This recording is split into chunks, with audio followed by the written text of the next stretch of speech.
क्योंकि उनको यह पता है कि युद्ध के माध्यम से भारत को जीत ले ऐसी उनकी औकात नहीं बची। इसीलिए षड्यंत्रों के माध्यम से भारत को तोड़ने की कोशिश की जा रही है। और उन षड्यंत्रों से लड़के अगर कोई इस देश को बचाने का काम कर सकता है तो आपके जैसे सोशल मीडिया के योद्धा कर सकते हैं। 3 उदाहरण मैं आपको देता हूं पिछले 1 हफ्ते के। एक नमूना खड़ा हुआ और रामचरितमानस के ऊपर सवाल उठाने लगा, कह रहे रामचरितमानस को बैन कर दो। मैंने कहा कर ले। इस दुनिया में, देश तो छोड़ दो, दुनिया में कोई माई का लाल पैदा नहीं हुआ जो रामचरितमानस को बैन कर सके। दूसरा, ये बीबीसी वाले खड़े हुए, कह रहे 2002 के ऊपर हमने डॉक्यूमेंट्री बनाई है। मैंने कहा पहले बना लेते तो पिछली बार 300 की जगह 350 पिछली बार ही आ जाती।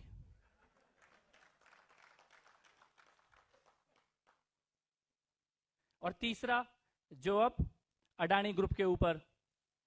लेकिन ये क्या हुआ, अगर आप तीनों को अलग अलग देखो तो अलग अलग घटनाएं हैं, लेकिन जरा सी गहराई में जाओ तो इन तीनों के समर्थन में बोलने वाले एक ही लोग हैं।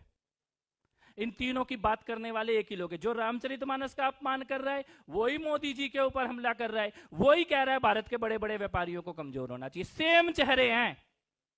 आपको एक व्यक्ति भी इनमें अलग नहीं दिखेगा जो इस विषय पे कुछ और स्टैंड ले रहा है और दूसरे, यानी कि ये क्या हो रहा है, ये भारत की आस्था पर, भारत को पुनः जागृत करती हुई राजनीतिक नेतृत्व पर और भारत की आर्थिक शक्ति पर, तीनों पे एक साथ हमला करने की कोशिश की जा रही है। और इससे लड़ कौन सकता है? इससे लड़ने के लिए बंदूक तो नहीं उठेगी, इससे लड़ने के लिए तो मोबाइल फोन ही काम आएगा।